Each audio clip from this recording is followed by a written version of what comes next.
That's right, we're in the big TO, the 416, Toronto. The last video I made about Canada's financial capital blew up. It's still my best performing video on the channel. So, naturally, in true Hollywood fashion, we're back with a sequel. And this time, I listened to you. I'm hitting all the spots you told me I missed. So, let's go.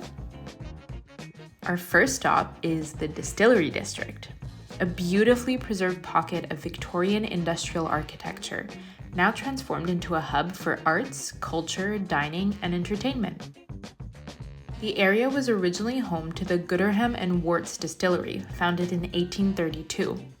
By the late 19th century, it was the largest distillery in the British Empire, producing millions of gallons of whiskey per year. After the distillery closed in the 1990s, the site's 47 heritage buildings were preserved and repurposed into a pedestrian-only entertainment haven. There are tons of unique local businesses that will appeal to everyone, from the sports memorabilia fanatic to chocoholics, music aficionados, and fans of fine art. They even have an eataly. If you've seen my channel, you might have noticed how much of a fan I am. I even made this video entirely about the one in Soho, Manhattan. Go check it out if you haven't already. But aside from eataly, there are a plethora of other dining options. We went for a butter chicken sandwich and duck poutine from a restaurant and foodie boutique called Wildly Delicious, and it was just that.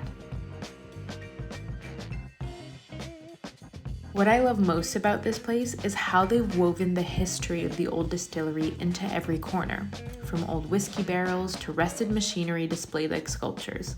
If you're planning a visit, carve out at least 2 to 3 hours. Next up, we have Center Island.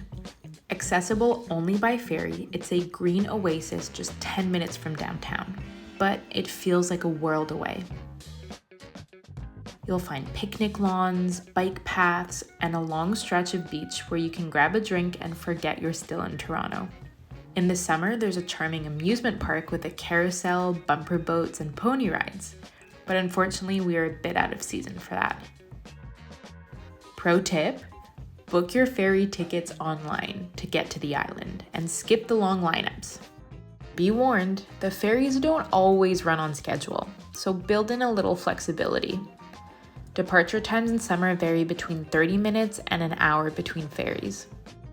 You can easily spend a full day here, but I stayed for about an hour and a half, enough to stroll around, have a quick bite, and take in the views of the city. If you're lucky, you'll catch some swans floating in the foreground too, right out of a fairy tale. Speaking of fairy tales, Toronto has its very own castle. Our next stop. Casa Loma is one of Toronto's most enchanting and iconic landmarks, looking over the entire city. It was built between 1911 and 1914 by financier Sir Henry Pellet and cost a whopping $3.5 million at the time. It was actually the largest private residence in Canada, with 98 rooms, 38 bathrooms, secret passageways, and even an elevator, which was cutting-edge technology at the time. But as you can imagine, the luxury didn't last.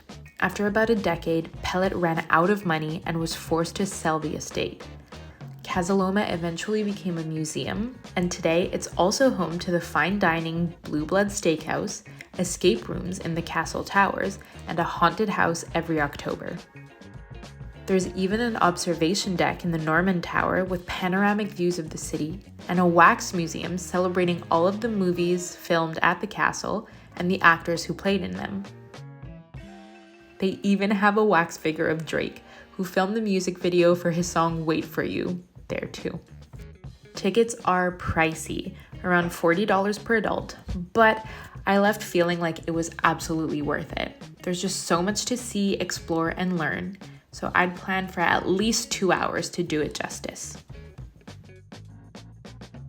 Now, if you want to cap off your trip to Toronto with something truly unforgettable, head to the Budweiser stage, the city's iconic outdoor concert venue.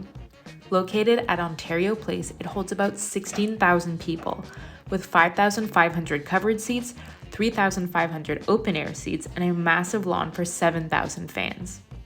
It perfectly blends the energy of an arena with the laid-back vibe of a summer festival.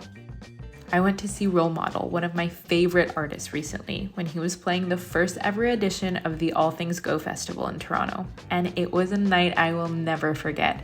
The music, the lake breeze, the skyline glowing behind the stage, pure magic. Join me on my next stop, somewhere a little quieter.